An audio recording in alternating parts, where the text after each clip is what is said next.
The names exist. The documents exist. So why does the full truth still feel so hidden? We've all seen the headlines and the courtroom sketches. But what are we actually looking at? Let's break it down, because this story is far from over. First, what are the Epstein files really?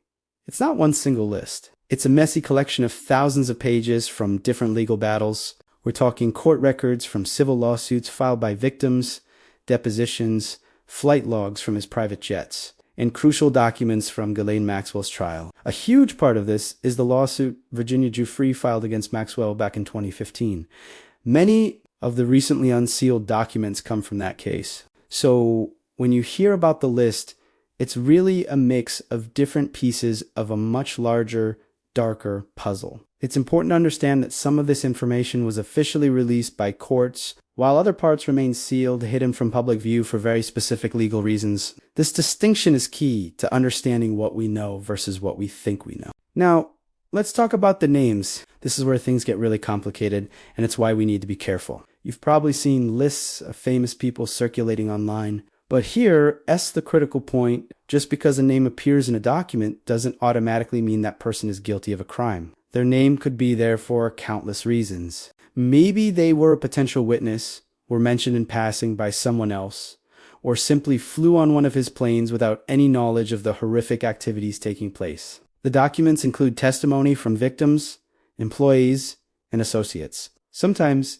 a name is mentioned simply to establish a timeline or a location. The court system has a process for this. They don't just dump everything out at once. Names are often redacted or blacked out, and documents are released in stages. Why?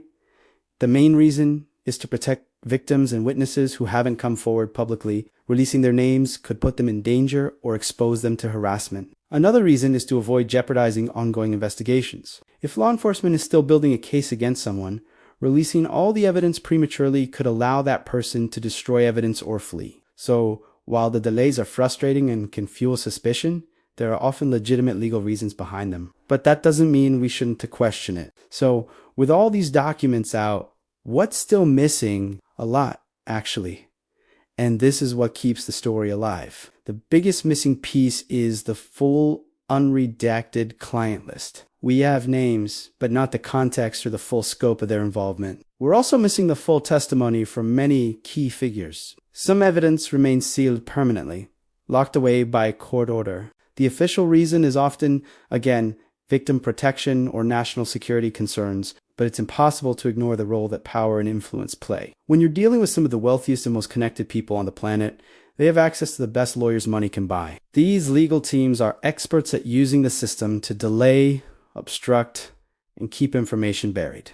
The legal battles to keep certain documents sealed are fierce, and they highlight the immense pressure being applied behind the scenes. It raises the uncomfortable question: is everything being sealed to protect victims, or is some of it being sealed to protect the powerful? This brings us to the media coverage, or lack thereof. Have you noticed how the Epstein story will dominate the news for a week and then just vanish?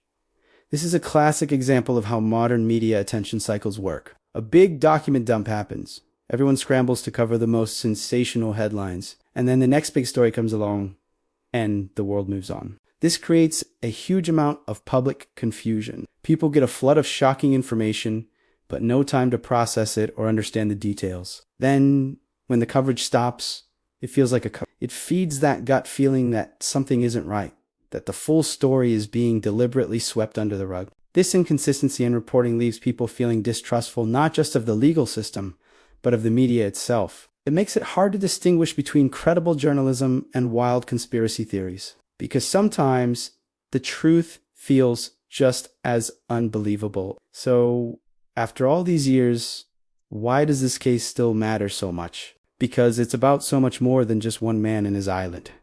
It's a test case for our entire system of justice. It forces us to ask, can the ultra-wealthy and powerful truly be held accountable? This case pulls back the curtain on how elite networks operate, how they protect each other, and how they use their influence to bend the rules. For the victims, justice is still a long way off. Their stories deserve to be heard, and the people who harmed them or enabled that harm deserve to face consequences. This isn't just about the past. It's about ensuring this can't happen again. It's a battle between transparency and power, between silence and truth. The way this case is handled sends a message to everyone about what our society values more. The Epstein case isn't just about one man. It's about what happens when power meets silence. And as long as questions remain, we have to keep asking them.